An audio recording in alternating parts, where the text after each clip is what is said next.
Yes, I will. Spawning in the bottom right hand side of Belshiv's Teach. It is going to be the Pink Protoss player playing for team property, losing that first game because of some unfortunate timings of oracles and stalkers moving out of their own main base. It is RunA. Yeah, looking to get aggressive, but of course ended up getting caught with his pants down with that Oracle. Very well played there by our opposing Protoss player, spawning in the top left-hand position, playing for Team Mouse Sports. Very well known in the field. Of course, he is a regular on WCS Europe as well. It is MaNa. Absolutely. And I have to say, I think MaNa might get aggressive in this game. You know, he's one game up. It definitely could be the case, yeah, but also maybe RunA could get aggressive here, since he's just gonna go for it and says, oh well, F this. YOLO. YOLO. YOLO swag. Time to pick up some YOLO swag. Yeah, there are different mentalities for players, and it's important, you know, when you're making calls like this and predicting the players' playstyles, to think: is this a calculating player, or is this like an emotional player? Does he always play aggressively, or will he always be defensive? Like take Happy for example. You're never going to think Happy if he's one game up in a series. Okay, he's going to go proxy 11-11. He's just going to do it because no, guys, it's Happy. He's just going to play the way he always does. MaNa, though, I've known to really mix things up, so I would not be surprised to see him do an aggressive timing here, or really get crazy with the aggressive play. Still, really similar openings from both of these guys. MaNa again going for this delayed second assimilator, whereas by contrast, RunA got 2 assimilators at the same time. And I think we're probably going to see very similar openings here. Yeah, I think it's pretty much once again the same thing as we saw in game number 1. The question is, who will throw down a Stargate and who will go for the Nexus? That was actually both the same person. Anyways, yeah. Yeah, I was gonna MaNa did both of those things last game, so... I'm losing my mind. Yeah, it's been a long cast, Elmo. It's okay. Yeah. Vibic was a little bit quicker for RunA. I think he's still got it on the same probe count, but just with a slightly faster timing. I don't think that's going to be too significant, though, because there's only like a few seconds in it. I mean, MaNa's is only 5 seconds away from finishing now. Yep. Stalker and Warp Gate already being begun. And actually, we've got a slight deviation here, because there's been no second gateway coming out from RunA, and MaNa's gateway a second gateway is already on the way. So we see a deviation relatively early on here. Yeah, absolutely. And also RunA going for the sentry instead of a stalker here, as we see out of MaNa. That could maybe indicate some more defensive play. Maybe even a quick nexus here, as the probe already moves down there, and with 400 minerals collected. There we go, that's a very risky play out of RunA. If that nexus gets spotted, he is in a very bad position. Because there was that saying, who expands first basically loses. And I think that is pretty much still the case if you go for such early nexuses. Yeah, I mean, MaNa's got a sentry and he's got 2 stalkers on the way, whereas RunA's got 1 stalker and he's making, as you say, the sentries 2 to back that up. Getting 2 more gateways as well to try and beef out his numbers. But, you know, there's going to come a point where MaNa, producing off of these 2 gates, is going to have a sizable army. And if he throws down a 3rd gate, he could put on some pressure. But actually, MaNa's going to be looking to put down his expansion too. So, wow, we might have both of these players here opting for some very defensive builds, and we might actually get like a kind of a mid-game PvP here. That could actually very well be the case here, and definitely interested to see who would take such a game then. Anyways, MaNa already now sending out his minions to scout absolutely everything, already throwing down some proxy pylons. Maybe already some preparations for a attack in the later stages of the game here. Also, both players are getting their robotics facilities down, meaning that they are probably building units out of them. I lost my train of thought. It's getting late, sorry guys.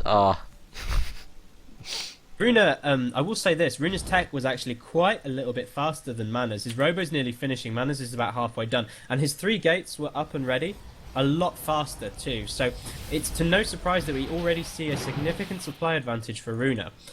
Partly that's due to the fact that he got his 2nd Nexus finishing up so quickly. He's already got 10 drones at that, whereas MaNa's has not yet finished. and I think RunA can safely put himself in a slightly more than a little bit significant of a lead at this point, if you can Yeah, follow my absolutely. garbled expression there. Yeah, absolutely. But of course, he still has to be careful because MaNa always could go for some very, very aggressive builds here. Maybe some sort of a 2-base all-in. So RunA definitely has to be careful to be able to deal with such eventualities. Since already we see a proxy pylon of MaNa in the third base there. Already waiting to warp in a couple of units. Maybe also some couple of salad run-bys could be happening at that location if, for example, RunA moved out of his main base to get aggressive and maybe also gain some map control. Yep, definitely agree with you there. Both of them opting for Immortal-based play as well. No surprises there to see. MaNa getting his first Observer out as well. I'm going to look to try and get a little bit of vision on the map. And I like the fact that RunA keeps sending these hallucinated Phoenixes in. I mean, of course, a lot of Protoss do this, but I've noticed this is already the second Phoenix that he sent in, and it's only 8 minutes 30 in the game. So a really, really good job of just making sure he knows what his opponent is doing. Similarly, MaNa has also sent out, I think this is his first Phoenix that he sent out as well. So both players just keeping tabs on each other, making sure that their opponent's armies are in position. And RunA going for a very quick third Nexus here. Yeah, but that of course will be spotted here by the pylon. But the pylon will not get spotted by the Nexus, so that's kind of an unfortunate situation there for RunA. Now eventually the pylon will be spotted, but MaNa already has the information. And now once again we see the Warp Prism here out of MaNa, and we also have 2 Immortals ready to be put into that. So Warp Prism drops, exactly. No, Immortal drops are on their way. You don't see very many Warp Prism drops. I mean, I'm not sure that you can actually fit Warp Prisms inside Warp Prisms. That might create something like an infinite loop. I put Warp Prisms in my Warp Prism so I can drop while I drop. It's the exhibit Warp Prism.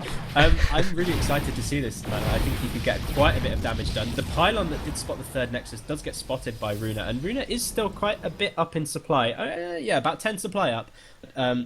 You know, this was one of the ways that MaNa brought himself back into the game in the first match, and if he can get good kills off with these 2 Immortals here, I think he can do it again. Let's see, there we go, there's the Warp Prism. But there's also already 1 cannon in the main to be able to deal with them. But of course, Immortals have a pretty huge DPS against buildings. There we go, there goes the cannon. But that already bought enough time for some sides to be warped in. And those Immortals are being pushed away. But at the same time, MaNa is gearing up for an aggression here towards that third base. He is. He's definitely not going to get much done, though. Look at the size of RunA's army here positioned at the third base. He knows exactly where MaNa wants to hit. And I don't think this Warp Prism is going to get a lot done as well. Picking off a couple more pylons. I mean, he does have a few probe kills for his troubles as well. But you know, these Zealots are going to be able to deal with it momentarily. I mean, they're not going to be able to kill the Immortals, obviously. MaNa's micro is impeccable. But at this point in the game, with the third Nexus for RunA already having finished, MaNa only just now starting his, RunA's got himself into a significant macro lead. Yeah, absolutely. RunA right now is in a phenomenal position. Also already a little bit... Yeah, not really ahead in upgrades. That was the... it's getting late, sorry guys. I'm confusing the players. Yeah, actually in terms of upgrades, MaNa is a little bit ahead, already getting his charge upgrade. And his +2 is also a little bit quicker, if not... Yeah, well, by 20 seconds, not really too much. Once again, Immortals are peeking into the main, not really once again getting too much done though, because the Zealots are still in position. Yeah, they picked off a pylon. I think they may have gotten a Stalker as well, but not too much at any rate. I mean, if we look at the Workers Kill tab, it's just two probes been taken out, so nothing like the damage that we saw in the first game. I wonder if he'll maybe consider swinging around to see if he can get some work done at the third base with that Warp Prism, because he's very good with it and he's keeping it active on the map, which is important too. Still, MaNa now just saturating his third base. The third base for RunA has been saturated for a long time already. And I feel like both of these guys are rushing towards similar compositions. We see Immortals and we see Archons for both of them, but it just looks like RunA's army is so much scarier. I don't know why. I think it's just bigger. Yeah, definitely it is bigger. Taking a look at the army supplies, it's actually 77 to 65 in favor of RunA. It might just not sound like too much. It's 10 supply, but in a mirror matchup with equal upgrades, that can make a huge difference. Of course, it's always important how you stand. But if both players have similar positions, that can definitely make a difference. And now MaNa is moving out here with a lot of units. Taking a look at the units tab, it's 5 Immortals, 5 Archons, 2 Stalkers, a Warp Prism, 3 Zealots, and 2 High Templar. Yeah, he actually did drop the third, took out a cannon as well, and those Immortals were able to get some decent kills. So his workers kill tab has now gone up to 8 workers. MaNa's actually regrouped these Immortals with his army at the third base as well, and it looks like he's going to try and put the hurt on now. However, this army for RunA is terrifying. Just look at it, in a really great position as well. Absolutely. Fourth Nova Charge has also been activated here for RunA to be able to fortify that third base position, but MaNa just might go for it here via that other path leading towards the natural base here. Let's see, he's hesitating though, he's not really knowing what to do here. Might swing around from the other side, but of course with that observer of RunA in a perfect position. Everything as well. Yeah. He knows everything. Omniscient is this RunA. More Archons getting warped in here for MaNa, and he is gradually catching up on supply, but just as I say that, another round of Zealots and an Immortal finish up for RunA. So RunA's staying with this comfortable lead, and MaNa decides that he's been behind in macro all game long so far, so it's time he took the lead, and he puts down his 4th base. I really like this decision from him. Yeah, of course, he has to get back into the game, and by now he's actually also ahead in terms of workers. The only really deficit that he has is the army size right now, because that's 100 to 125 supply. Still not very good, and there we go, there's the Dark Shrine also going down now for MaNa. Let's see if he can make that count as well. I love the SimCity at RunA's third, by the way. Just wanted to point that out. Have a look at this. We've got 5 gateways, nice clutchly together. We've got a cannon in the mineral line, and we've got pylons making sure that none of these get depowered. This is like impervious to DTs. Yeah. It's really nice job there. But of course, those DTs can also just be for Archons. That can also be the case here. But still, RunA has to be careful here facing those DTs, and will now eventually move out. Has to be careful not to split his army into 2 by moving around that cliff there. But at the same time, also MaNa is gonna go for it, and RunA. What is RunA MaNa going managed to do to here? get the Nexus kill on the 4th there that was trying to go up. No cancel came down for RunA, and meanwhile MaNa's moving up into the main, looking to poke at the natural. No, doesn't quite do so. Drops a time warp though on the army of RunA. Both of these guys nearly maxed out here, and there's so many Archons for each of these players. It's currently sitting at 11 to 11. Oh, and we have the huge engagement now here. Plenty of Archons getting taken out. The Mushroom Core is still standing strong. Loads of these Archons getting absolutely vaporized, but the warp-ins for RunA are going to be crucial here. MaNa's proxy pylons are ways away, and actually RunA does fall in supply actually more than MaNa, so MaNa may be getting the better of that, dropping some force fields, but there are Archons, so they're going to be able to punch through those relatively quickly. And actually now RunA, having taken out the rear guard of MaNa's army, makes sure that these supplies are actually evened out here. Yeah, absolutely. MaNa definitely did do a good job in that engagement, but still, RunA, I think it basically overall was a pretty even trade. RunA is still pretty much as far ahead as he used to. He's still like 20 supply ahead in terms of army sizes. Also now MaNa, I think, is going to mix a couple of DTs into his composition, which is something I really like. Because in such a huge army, you might often just not see them, and they just have such a huge DPS. But now there we go, once again there's the engagement. MaNa, though, I think has a little bit of a better concave, and also with those DTs now closing into those Archons, he just deals way more damage. Army supplies are still overall very close, but more Zealots are arriving as reinforcements. But it still looks like RunA might be able to push through here. He still has more Archons than his opponent, and MaNa has to run for it here. Yeah, he definitely does. I mean, the Archon counts during the beginning of that engagement were 12 to 5 in favour of RunA, and that's really important when it comes to these mirror matchups. MaNa making another Archon here as well, getting some more Zealots into his mix-up. But it's RunA still with this supply advantage that we've seen almost throughout the entire game here. And it looks like he's going to take down the 4th base of MaNa here as well. So saying, well, if I can't have a 4th, you can't have a 4th. So goodbye your space. Absolutely. Taking a look at the supplies right now, it's 160 to 180. Still, RunA is pretty much always 20 supply ahead, and that is also usually forcing the outcomes of the fights that we have had so far in favor of RunA, who is now once again maybe going for it. Should not go up that ramp though, even though he has a superior army, currently 30 supplies ahead in terms of army size actually. He is now moved out with +3 upgrades, now gonna go for it, also researching +1 shields right now, going to go up that ramp. He has more Archons, even though most of them are blocked behind a lot of that Immortals. But he just has way too much stuff. Mana drops down to 140 supply. And I think... RunA might make it here. It's a close battle, but with more and more sets are arriving here for RunA, he should be able to push through here and maybe also take that game and even up the score. It's basically only Immortals left here for MaNa. He has to run into his natural base. Probes are already being pulled. It is not looking good for the Red Protoss there. Once again, maybe forcing RunA back. They're also catching a lot of Immortals there, but still, he has not such a big army as RunA does. And also, he just lost a lot of workers. But he's actually still ahead in terms of workers. Did.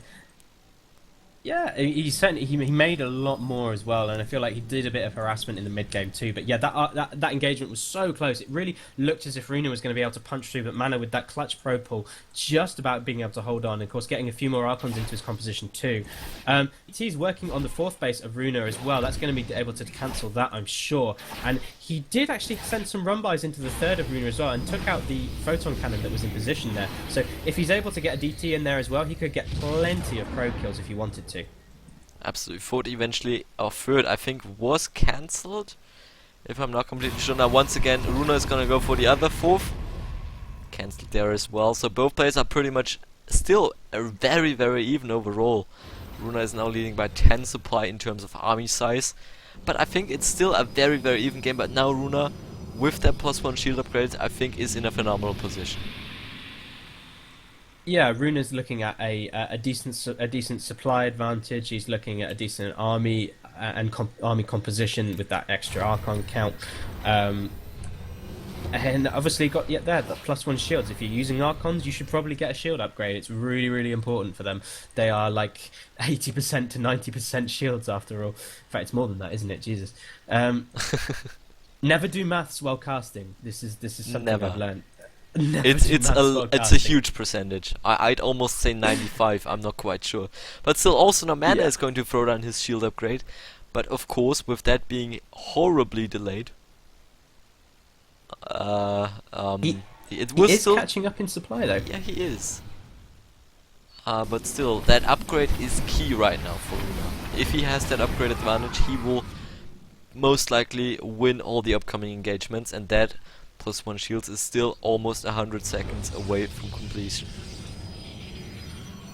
Yeah, he's going to be having to chrono boost that, I'm sure. Not at the moment, but I'm sure he will be. He's got plenty of chrono boost to spare. Some drones idling around in his main as well, of course, waiting for him to move them. The Vespene geysers there have actually expired.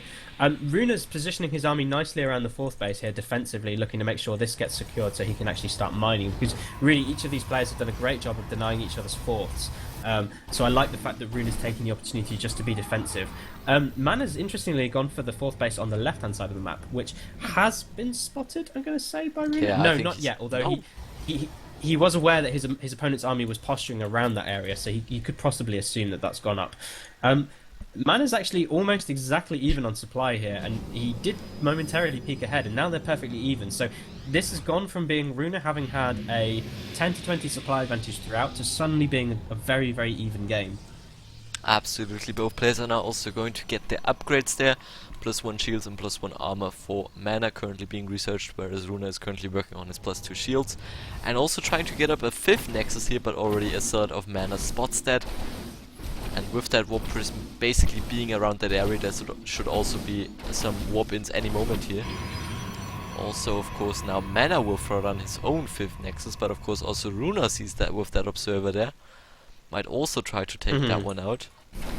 But more sides are now entering the 5th of RunA there. That definitely has to be cancelled. No other way. Also more warp-ins in the main. 2 DTs and 3 Zealots are being warped in there. There is a photon cannon though, so those units should be able to deal with them. But still, now another huge engagement in the 5th or 4th of RunA there, losing an assimilator. No, he's lost his assimilator, he automatically loses the game. That's an absolutely vital loss. No, but seriously, gas is very important at this stage in the game. It is definitely the resource that these players are banking on, as it were. Like you said, that warp prison play not really getting a lot done. There were a lot of units in the main for RunA. And speaking of which, this same pack of units is now moving out towards MaNa's 5th base. MaNa has just warped in around the Zealots there, but it's not enough to be able to combat this. And actually, this is a sizable force that may even get a cancel on this base eventually.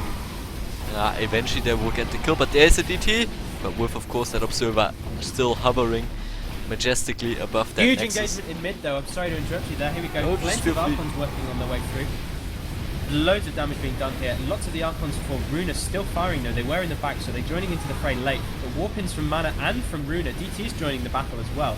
RunA, both players do have observers here, but it's neck and neck in supplies at the moment, and I feel like this is barely just going in the favour of RunA here. Yeah, and eventually MaNa will lose all of his immortals. More zealots are streaming in for RunA, and I think eventually he might be able to push through 60 to 30 army supply here for RunA. He is now in a commanding lead, 100 to 130 supply overall. It is not looking good for MaNa, and RunA definitely trying to take that game number 2 here, pushing into the 4th base here of MaNa. There are 2 immortals trying to do their best job, but they will not be enough. Another Archon gets shut down as it morphs. And more Archons are joining here RunA's army. It is not looking good for the Red Protoss player. GG! And RunA equalizes the GG, score. wow. So